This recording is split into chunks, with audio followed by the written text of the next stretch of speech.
Hello students, 12th bio की class में आपका स्वागत है। जैसा कि आपको पता है कि हम पढ़ रहे थे माइक्रोस्पोरोजेनेसिस यानी लघु बीजाणु जनन। लघु बीजाणु जनन की क्रिया में हमने देखा कि जो माइक्रोस्पोर मदर सेल में मियोसिस की क्रिया हुई, जिसके फलस्वरूप 4 माइक्रोस्पोर बने और वो जिनको हम टेट्राड कहा। और एक जगह वो केलों से चिपके हुए थे और उसके बाद में वो केलेज एंजाइम की वजह से वो अलग हो जाते हैं और उसके बाद में उनसे गोलाकार यानी राउंडेड स्ट्रक्चर जो बनती है, जिसे हमने पोलन ग्रेन से कहा। अब बात आती है कि पोलन ग्रेन्स बन चुके हैं। अब वो पोलन ग्रेन जैसे बनेंगे, प्राकोस है वो मेच्योर हो जाएगा, एंथर मेच्योर हो जाएगा। अब उसमें स्फुटन होगा, यानी जो पराग कण है पोलन ग्रेन्स है वो परागकोश से बाहर निकलेंगे और इसी घटना को परागकोश स्फुटन कहते हैं। तो हमारा जो अब जो टॉपिक आता है वो आता है परागकोश स्फुटन। परागकोश स्फुटन है क्या चीज? एक्चुअली होता क्या है कि जैसे ही आपने परागकोश की स्ट्रक्चर हमने देखी, सबसे ऊपर जो एंथेरोवॉल है वो 4 लेयर होती है, ऊपर की ओर एपिडर्मिस होती है। उसके बाद में जो सेकंड जो आती है इसमें वो endothecium, third layer middle layer आती है और सबसे अंदर टेपिटम होती है। जैसे ही परागकोश मेच्योर होता है तो उसमें टेपिटम और मिडल लेयर है वो तो डिजनरेट हो जाती है, यानी कहने का मतलब वो उनका जो उपयोग है वो माइक्रोस्पोर कर लेते हैं न्यूट्रिशन के तौर पे। तो कहने का मतलब जब परागकोश परिपक्व होता है तो उसमें केवल 2 ही लेयर बचती है, एक तो एपिडर्मिस और एक दूसरी होती है एंडोथीसियम। अब बात ये आती है कि जो जैसे परागकोश मेच्योर होता है, एंडोथीशियम जो है उससे जल की कमी होने लगती है, यानी जल का ह्रास होने लगता है, जिसकी वजह से उसकी कोशिकाएं जो होती हैं या अंदर की ओर धंसने लगती हैं, जिसकी वजह से स्ट्रोमियम जो है उस पर दबाव पड़ने लगता है, जिससे परागकोश है वो स्फुटित हो जाता है। और इससे पहले बता देता हूं कि जो स्फुटन से पहले जो पोलन लोब थी या परागपुट जो थे या पोलन सैक थे, जो 2 चैम्बर थे, उनमें आपस की जो भित्तियां जो टूट जाती है, सभी आपस में मिल जाती है और इस प्रकार से जैसे ही परागकोश का स्फुटन होगा सभी पोलन ग्रेन्स है वो बाहर निकले आएंगे और इस घटना को हम पराग स्फुटन या एंथर डिसेंस कहा जाता है। अब बात ये आती है कई प्रकार से हो सकता है, यानी पराग स्फुटन की क्रिया भिन्न भिन्न प्रकार के पादप समूह में भिन्न भिन्न प्रकार से हो सकती है। जैसे कि आप देख रहे हैं कि यहाँ पर एक तो ट्रांसफर डिसेंस होता है, यानी अनुप्रस्थ रूप से भी परागकोश है वो टूट सकता है, स्फुटित हो सकता है। जैसे एग्जांपल के तौर पे हम तुलसी का लेते हैं। दूसरा आता है इसमें लंबवत रूप से लॉन्गिट्यूडल तरीके से भी टूट सकता है। एग्जांपल के तौर पे धतूरा और कपास में इस प्रकार का पाया जाता है।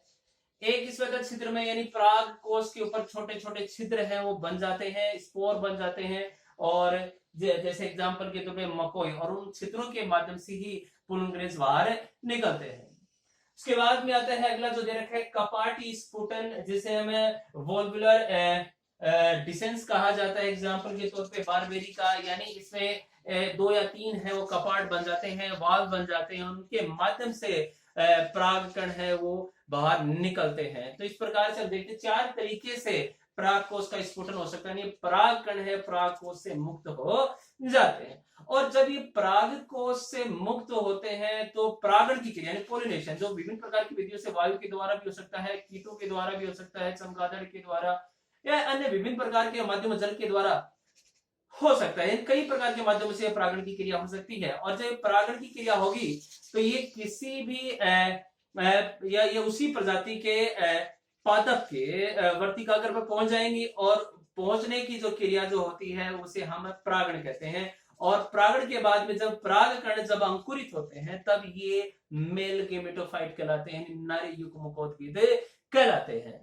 अब बात जब आती है कि हमने परागकण के बारे में जानकर बताया कि किस प्रकार से बना है, तो हमें सबसे पहले आगे बढ़े कि परागण की क्रिया पढ़े कि किस प्रकार से होती है, किन किन माध्यमों से होती है। तो हमें ये जानना जरूरी है कि परागकण की संरचना कैसी होती है।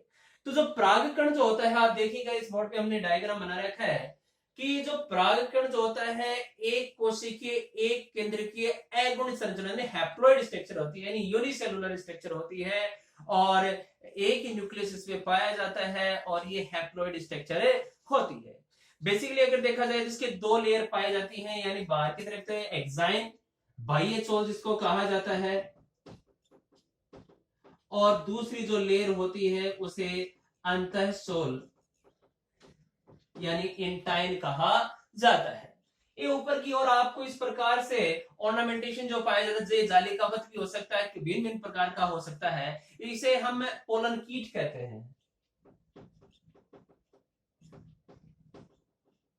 पोलन कीट या पराग कीट कहते हैं, जिसका निर्माण जो होता है वो टेपिटम के जो पदार्थ सब्सटेंस होते हैं उसी की वजह से होता है, और इनकी पोलन कीट की वजह से ही ये इसकी सतह चिपचिपी होती है, तेलीय होती है, ये आकर्षित करने वाले भिन्न प्रकार के रंगों के हो सकते हैं, ताकि किसी भी कीट से आसानी से चिपक सके या परागण की क्रिया में सहायता करते हैं। तो इसको हम लेयर में काउंट नहीं कर सकते पोलन कीट को। बेसिकली लेयर तो दो ही होती है, एक तो होता है एक्साइन और एक होती है इंटाइन। बात करते हैं एक्साइन की। एक्साइन जो होती है वो एक प्रकार की कैरोटीनॉइड्स की ऑक्सीडेटिव पॉलीमर स्पोरोपोलिनिन की, स्पोरोपोलिनिन की बनी होती है, जो कि अब तक का ज्ञात सबसे कार्बनिक सबसे प्रतिरोधी कार्बनिक पदार्थ होता है, यानी उच्च ताप, अधिक सांद्र अम्ल, क्षार इत्यादि से का ये प्रतिरोध करते, इसका कोई फर्क नहीं पड़ता, जिसकी वजह से विभिन्न प्रजातियों के परागण जो लंबे समय तक ये क्या रहते हैं, सुरक्षित रह सकते हैं। बात जब आती है इसमें नीचे की तरफ आगे बढ़ते हैं, दूसरा जो आता है इसमें आती है इंटाइन या अंतःचोल। यहां पर आप देखेंगे कि यहाँ पर छिद्र पाए जाते हैं, जिनको हम जर्मपोर कहते हैं, जनन छिद्र कहते हैं। इन्हीं छिद्रों के माध्यम से ये अंतःचोल जब परागकण वर्तिकाग्र में पहुंचता है, अंकुरित होता है, तब इन्हीं छिद्रों के माध्यम से अंतःचोल जर्म ट्यूब यानी जनन नलिका का निर्माण करती है, जो बाद में पराग नलिका पोलन ट्यूब का फॉर्मेशन करती है। और ये जो जर्मपोर जो होती जो ये इंटाइन जो होती है, ये पेक्टोसेलुलोज की बनी होती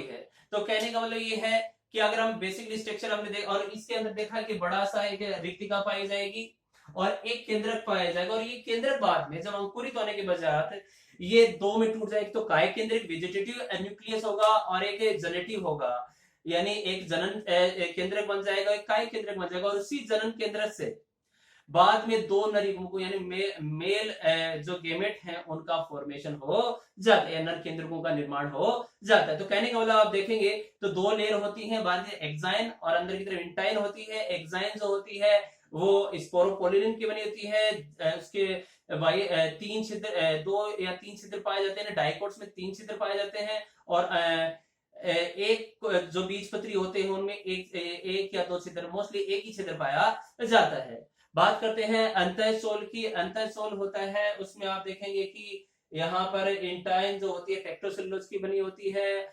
और ये जो अंकुरण के समय इन जनन छिद्रों के माध्यम से जन नलिका का निर्माण करती है, जो बाद में पराग नलिका में रूपांतरित हो जाती है, जिनके माध्यम से नर केंद्रक जो होते हैं वो वर्तिका से होते हुए अंडाशय तक पहुंचते हैं। तो ये जो संरचना थी ये थी पराग कण की। Thank you.